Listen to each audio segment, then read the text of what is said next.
تب تک اس ملک کے مسائل جو ہیں وہ کم نہیں ہو سکتے۔ اس کے ساتھ ساتھ ناظرین، وہ لاڈلا جو 4 سال اس ملک کے جوڈیشل سسٹم پر لندن میں بیٹھ کر تمانچے رسید کرتا رہا، اور جس نے وہاں بیٹھ کر پاکستان کی مسلح افواج کے خلاف بھی بڑی توہین آمیز گفتگو کی، اور آرمی کے کچھ آفیسرز کا باقاعدہ نام لے کر ان کو ہدف تنقید بنایا۔ ناظرین، اس ملک میں آنے سے پہلے اس کو وزیر اعظم کا پروٹوکول جو ہے وہ شروع ہو گیا تھا۔ آج وہ ایون فیلڈ کیس، اس میں آج اسلام آباد ہائی کورٹ نے بری کر دیا نواز شریف کو۔ آج جب اس کیس کی سماعت ہوئی اور آرگومنٹس ہوئے تو پھر یہ بتایا گیا ان کے وکیل امجد پرویز صاحب کی جانب سے کہ جی نیب عدالت نے سیکشن 9A کے تحت جو ہے وہ اس سے تو پہلے ہی نواز شریف کو بری کر دیا تھا۔ تو پھر گل حسن اورنگزیب صاحب جو جسٹس ہیں، انہوں نے کہا کہ جی میرے خیال میں سزا معطلی جو ہے وہ اسی بنیاد پر ہوئی تھی، اور ہم نے اس وقت سزا معطلی میں بھی سپریم کورٹ کے مختلف فیصلوں کا سہارا لیا تھا۔ تو اب جب انہوں نے آرگومنٹس کی امجد پرویز صاحب نے، تو انہوں نے کہا جی تحقیقاتی ایجنسی نے اثاثوں کے حصول کے وقت معلوم ذرائع آمدن سے تحقیقات کرنا ہوتی ہیں، اور معلوم ذرائع آمدن کا اثاثوں کی مالیت سے موازنہ کرنا ہوتا ہے۔ یہ ایسا مقدمہ ہے جس میں اس کے مندرجات ہی ثابت نہیں کیے گئے۔ استغاثہ نے جرم کے تمام جز ثابت کرنے ہوتے ہیں، لیکن اس کیس میں استغاثہ نے تمام جو ہے وہ جز ثابت نہیں کیے۔ اور پھر انہوں نے نواز شریف کے اثاثوں کی تفصیلات جو ہیں وہ بھی عدالت میں جمع کرائیں۔ تو پھر چیف جسٹس صاحب نے سوال کیا کہ یہ اثاثہ جات ایک ہی وقت میں آئی ہیں یا الگ الگ؟ تو انہوں نے کہا کہ جی یہ 1993 سے 1996 کے درمیان یہ پراپرٹیز آئی ہیں، اور پھر پورے ریفرنس میں نواز شریف کا ان سے تعلق ہی نہیں لکھا گیا۔ ظاہر کردہ آمدن کے ساتھ یہ بتانا تھا کہ یہ اثاثے بناتے وقت اس کی قیمت کیا تھی، اور اس کی قیمت کے حوالے سے اور ذرائع آمدن کے حوالے سے تقابل پیش کرنا تھا۔ J I T report, NAB reports اور نیب ریفرنس کسی بھی جگہ ان کی مالیت نہیں لکھی گئی۔ کوئی صفحہ ایسا نہیں جو یہ ثابت کرے کہ یہ نواز شریف کا ان سے کوئی تعلق ہے۔ اور واجد ضیاء نے بھی دوران جب یہ ٹرائل ہو رہا تھا تو اس وقت انہوں نے یہ بات مانی کہ جی میرے پاس کوئی ثبوت نہیں ہے کہ نواز شریف سے ان کی ملکیت جو ہے وہ کیسے ثابت ہوتی ہے۔ اور پھر سب سے اہم سوال یہ تھا کہ جی یہ آنرشپ کس کی ہے؟ نہ تو زبانی اور نہ ہی دستاویزی ثبوت ہے کہ یہ پراپرٹیز نواز شریف کی ملکیت تھی۔ بچوں کی کفالت کا بھی کوئی ثبوت نہیں ہے۔ اب اس قسم کے آرگومنٹس کیے گئے تو پہلی تو بات یہ ہے کہ جی ذرائع آمدن سے اور اثاثوں کی مالیت سے جو ہے اس کا تقابل کرنا تھا۔ مین جو چیز ہے اس میں وہ یہ ہے کہ پاکستان سے باہر آپ رقم کیسے لے کر گئے؟ پہلا سوال اس میں یہ بنتا تھا، اور اس کا جو ہے وہ نہ تو امجد پرویز صاحب نے جواب دیا اور نہ ہی کورٹ کی جانب سے پوچھا گیا۔ اور دوسری بات یہ کہ جی کہ کوئی ایسی ڈاکومنٹ یا کوئی ایسی دستاویز جو ہے وہ صفحہ فصل پر موجود نہیں ہے جس سے یہ نواز شریف کی ملکیت ثابت ہوتے ہو۔ جب نواز شریف صاحب کے صاحبزادے خود یہ کہہ رہے ہیں کہ جی الحمدللہ یہ پراپرٹیز ہماری ہیں، تو پھر کسی اور ثبوت کی کیا ضرورت رہ جاتی ہے جب ایک خود شخص مان رہا ہے کہ جی یہ پراپرٹیز ہماری ہیں، اور پھر بچوں کی کفالت کا بھی کوئی ثبوت نہیں ہے۔ بچوں کی کفالت کا ثبوت کیا ہوتا ہے؟ 1993 میں اور 96 میں ظاہر ہے نواز شریف صاحب کے جو بچے تھے اس وقت ان کی عمریں اتنی زیادہ نہیں تھیں، وہ کاروبار بھی ان کے بہت لمبے چوڑے نہیں تھے کہ وہ اس قسم کی پراپرٹیز خرید کر سکتے۔ بنیادی چیز یہ ہے کہ ملک کا وزیر اعظم ملک سے باہر پراپرٹی بنا رہا ہے تو وہ پیسہ کیسے گیا؟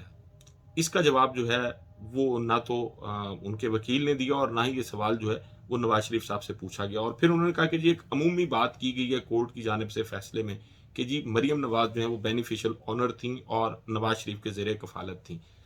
اب یہ انڈرسٹوڈ ہے کہ وہ بچے جو شادی شدہ نہیں ہوتے اور ابھی پڑھ رہے ہوتے ہیں تو وہ ماں باپ کی زیر کفالت ہی ہوتے ہیں۔ اس میں کوئی راکٹ سائنس نہیں ہے اس چیز کو سمجھنے کے لیے، لیکن چونکہ ریلیف دینا تھا اور یہ پہلے سے طے تھی بہت ساری چیزیں کہ نواز شریف کو کلین چٹ دینی ہے، اور آج ان کو کلین چٹ دے دی گئی ہے۔ اس ملک کے نظام انصاف پر یقیناً اس قسم کے فیصلے جو ہیں وہ 3 حرف بھیجنے کے جو لوگوں کو مواقع مہیا کرتے ہیں۔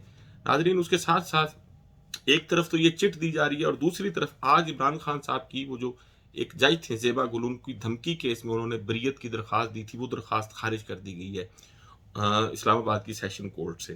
اور پھر اس میں مزے کی بات یہ ہے کہ اس جو مقدمہ ان کے خلاف بنایا گیا اس میں نہ تو وہ خاتون جج خود مدعی ہیں، اور نہ اس میں جو درخواست گزار ہے وہ جج ہے کوئی، اور نہ ہی وہ اس وقوعے کے گواہ ہیں، اور نہ ہی انہوں نے کوئی بیان جو ہے وہ ریکارڈ کرایا۔ لیکن اس کے باوجود کہ عمران خان صاحب اس کورٹ میں بھی گئے، وہاں جا کے انہوں نے ایکسکیوز بھی کیا، معذرت بھی کی، اور انہوں نے یہ بھی کہا کہ میرا ہرگز مقصد یہ نہیں تھا کہ میں کوئی دھمکی دے رہا ہوں، میں نے ایک لیگل ایکشن لینے کی بات کی تھی، اور لیگل ایکشن جو ہے وہ پاکستان میں ہر شخص کو حق حاصل ہے، وہ لے سکتا ہے۔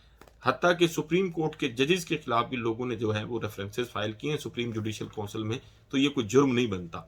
لیکن عمران خان صاحب کے ساتھ ریاست کے اداروں اور عدلیہ کی جانب سے کیا سلوک کیا جا رہا ہے یہ بھی آپ سب کے سامنے، اور اس کے ساتھ ساتھ ناظرین صرف یہی اکتفا نہیں کیا گیا، وہ لوگ جو عمران خان کے بیانیے کی حمایت کرتے تھے یا وہ لوگ جو عمران خان کے حق میں بولتے تھے، ان کی زبانیں بند کرانے کے لیے بھی جو کچھ اس ملک میں کیا گیا وہ بھی آپ سب کو پتہ ہے۔ ناظرین، عمران ریاض صاحب جو ہیں وہ ابھی تک بول نہیں سکتے۔ میری کل ان کے فیملی ممبر سے بات ہوئی تو انہوں نے کہا کہ جی وہ ابھی تک پوری طرح سے بول نہیں سکتے، اور ڈاکٹرز نے کہا کہ جی یہ ریکوری جو ہے ابھی شاید اس میں کو 2-3 ماہ مزید لگیں گے ان کو پوری طرح سے بولنے میں۔ ایک اس میں عمران ریاض صاحب کے ساتھ جو کچھ ہوا وہ بھی آپ کو پتہ ہے، 4-4.5 مہینے ان کے فیملی کو بھی نہیں پتا تھا وہ کہاں ہیں، اور پھر ارشد شریف صاحب جو ہیں ان کو کینیا میں بے دردی سے شہید کر دیا گیا۔ وجہ کیا تھی؟ پاکستان میں کچھ طاقتور حلقے جو ہے وہ ان کی زبان سے خائف تھے۔ اور اب ناظرین صدیق جان جو ہے وہ ان کا بھی نمبر لگتا ہے کہ لگ گیا۔ ناظرین صدیق جان جو ہے وہ صحافی سے زیادہ سرجن ہے، اور سرجری وہ بڑی اچھی کرتے ہیں وارداتی ٹولے کی، پی ایم ایل این کی، اور یہ جو پی ڈی ایم کا ٹولہ برسر اقتدار تھا اس کے بارے میں انہوں نے ہمیشہ کوئی لگی لپٹی رکھے بغیر اپنی رائے کا وہ اظہار کرتے تھے۔ پھر ان کو اٹھایا گیا اور آنسو گیس کی شل کی ایک ڈکیٹی کا مقدمہ بھی ان کے خلاف بنایا گیا، جس میں عدالت نے ان کو رہا کرنے کا حکم دیا۔ لیکن اب ان کے ساتھ ناظرین یہ کیا گیا، گزشتہ سال ان کی والدہ کا انتقال ہوا تھا، تو وہ اپنی والدہ کے انتقال پر ان کی خواہش تھی کہ جی وہ ان کو ان کے نام کا عمرہ کریں، اور اس مقصد کے لیے ڈیفینیٹلی انہوں نے رجوع کیا ہوگا عمرے کے لیے، جس طرح بھی لوگ رجوع کرتے ہیں، تو ان کو پتہ چلا کہ ان کا نام جو ہے وہ سٹاپ لسٹ میں ہے۔